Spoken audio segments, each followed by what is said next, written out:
Bonjour les amis, c'est la première journée de la grande grève pour sauver les retraites. Et la politique, c'est compliqué parce que ce qu'on constate, c'est que ce sont les électeurs de Macron qui manifestent contre la politique et le gouvernement de Macron.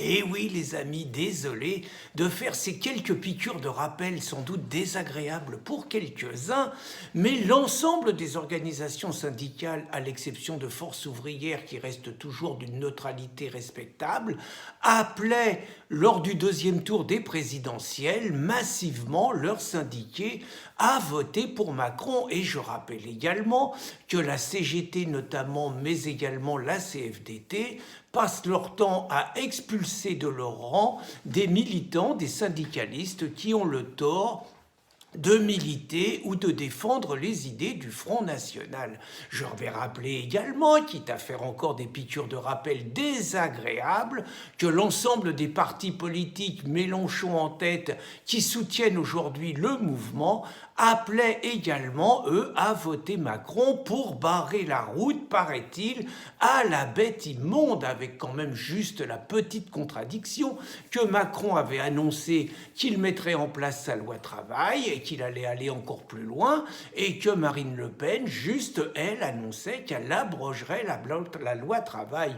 Mais ça fait rien, et je ferai également remarquer que Martinez, le secrétaire de la CGT, que j'écoutais ce matin avec Bourdin, a refusé le soutien de Marine Le Pen qui est derrière les grévistes en expliquant que c'était de l'hypocrisie, alors que juste la même Marine Le Pen est majoritaire chez les ouvriers au niveau du vote. Mais il est vrai que Martinez, on va continuer à mettre le doigt là où ça fait mal, qui refuse le soutien de Marine Le Pen, comme Mélenchon qui soutient la manifestation des retraités.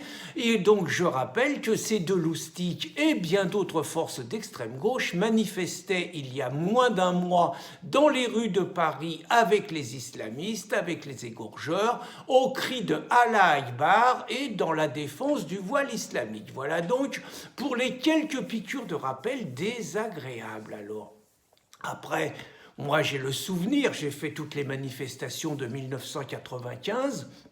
Et je dis très clairement que la réforme des retraites qui se dessine, les salariés ont raison de la contester, puisque bien évidemment l'universalité au nom de l'égalité, un seul régime de retraite pour tout le monde, ce qui veut dire que les régimes excédentaires vont être confisqués, vont être rackettés pour payer des régimes plus déficitaires et que le gouvernement veut faire main basse sur le trésor des régimes spéciaux. Bon, tout ça, on sait très bien qu'à chaque fois qu'il y a une réforme des retraites qui se met en place, ça se termine jamais bien pour les salariés et que ça se termine plutôt toujours bien et pour le gouvernement et pour les assurances privées qui espèrent, en descendant le régime général, et c'est ce qui va se passer, ramasser un régime complémentaire qui ira directement dans leur poche. Donc, moi, je ne critiquerai pas ceux qui font grève, je l'ai fait suffisamment de mon côté.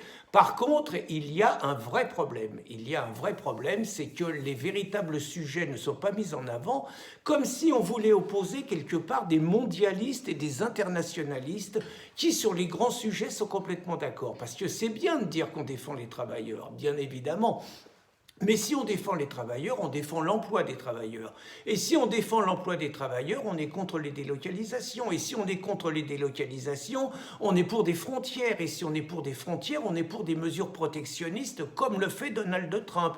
Or, tous ceux qui appellent à ces manifestations sont des mondialistes, sont des internationalistes, sont les gens qui ont laissé borer le boulot, sont ceux qui ne disent absolument rien contre les travailleurs détachés, 500 000 qui piquent le boulot quand même juste des Français qui permettent de tirer les conditions vers le bas.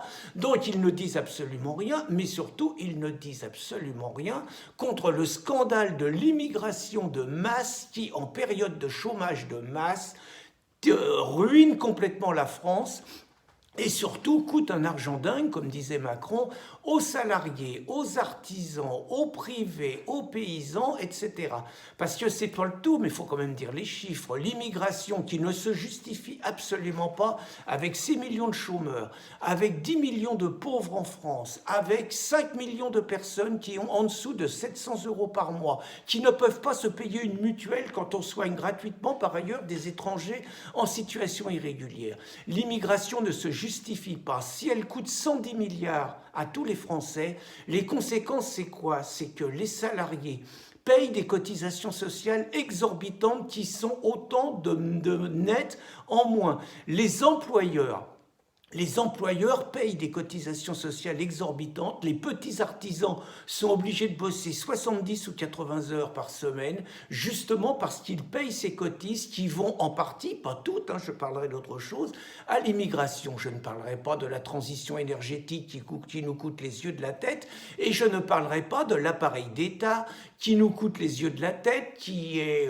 beaucoup trop volumineux, beaucoup de fonctionnaires ne servent à rien, les hauts fonctionnaires, je n'en parle pas, sans parler de tous les comités Théodule et de toute la nomenclatura qui s'enrichit sur le dos de nos cotisations.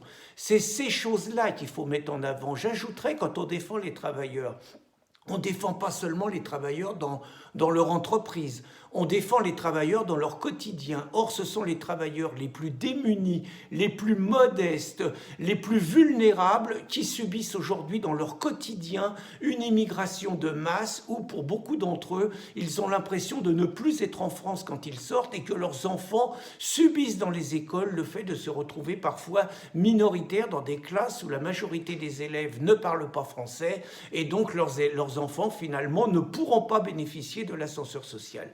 Alors voilà, c'est tout ça qu'il faut mettre en place. Et les retraites ne sont qu'un petit aspect de la chose, même s'il faut se battre. Je dirais aux grévistes, je dirais aux manifestants, tant que vous vous laisserez mener, tant que vous laisserez des Martinez, de la CFDT qui trahiront toujours le mouvement, des Mélenchon, des Besancenot parler au ventre non, permettez-moi de vous le dire de manière triviale, vous vous ferez enfler profond. Bonne journée les amis.